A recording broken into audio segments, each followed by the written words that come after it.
It was a quiet Saturday afternoon when my phone rang. It was my best friend, Daniel, and his voice carried a weight I had never heard before. He asked if I could meet him in person because there was something important I needed to know. I felt uneasy instantly, but I agreed, not realizing my life was about to change forever.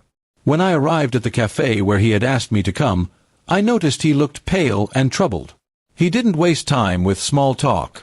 Instead, he leaned forward and told me, in a low voice, that he had seen something I deserved to know. I could feel my stomach tighten as I braced myself. Then the words fell. He had caught my wife with another man. I froze.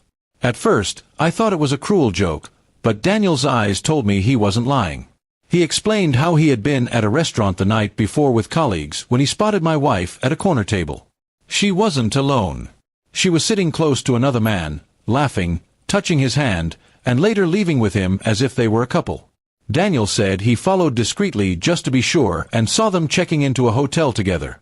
Every word he spoke cut through me like a blade. My chest felt heavy, my mind numb. I wanted to deny it, but Daniel showed me a picture he had quickly taken on his phone. There she was, my wife, smiling with that man, her hand linked with his. My world collapsed in that moment.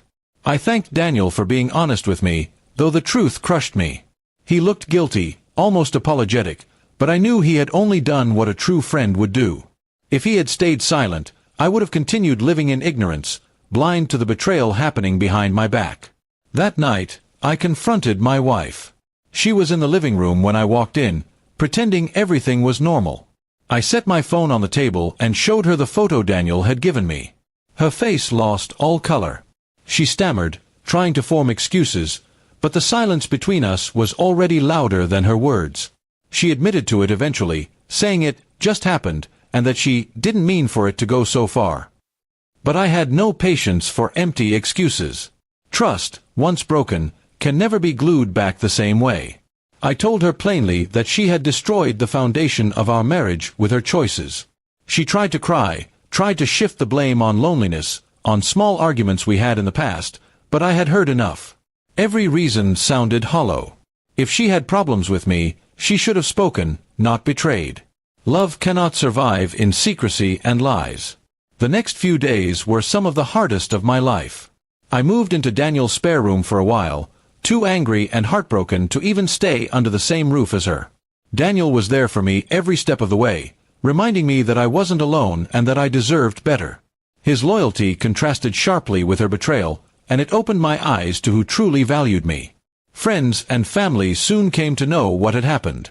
Some were shocked, others admitted they had noticed changes in her behavior but never wanted to interfere. It hurt even more to think that signs had been there, and I had been too trusting, too blinded by love to notice. Eventually, I made the decision that had to be made. I filed for divorce. It wasn't easy. Marriage isn't just love, it's years of memories, shared moments, and trust. But when trust is shattered beyond repair, what remains is only pain. I refused to spend my future drowning in suspicion and betrayal. My wife tried to ask for another chance, but my mind was firm. I couldn't look at her without seeing that image Daniel had shown me, her hand in another man's. I didn't shout or curse. I simply told her it was over. Sometimes silence speaks louder than anger. Months have passed since then. The wounds are still healing, but I've learned something valuable. Betrayal doesn't define me, it defines the one who chose to betray. And loyalty, true loyalty, shines brightest in dark times, like Daniel's friendship did for me. Looking back now, I'm grateful my best friend had the courage to tell me the truth. It destroyed my marriage, yes, but it also freed me from a lie. And though I carry scars from that betrayal, I also carry strength, the strength to rebuild my life on honesty, not deception.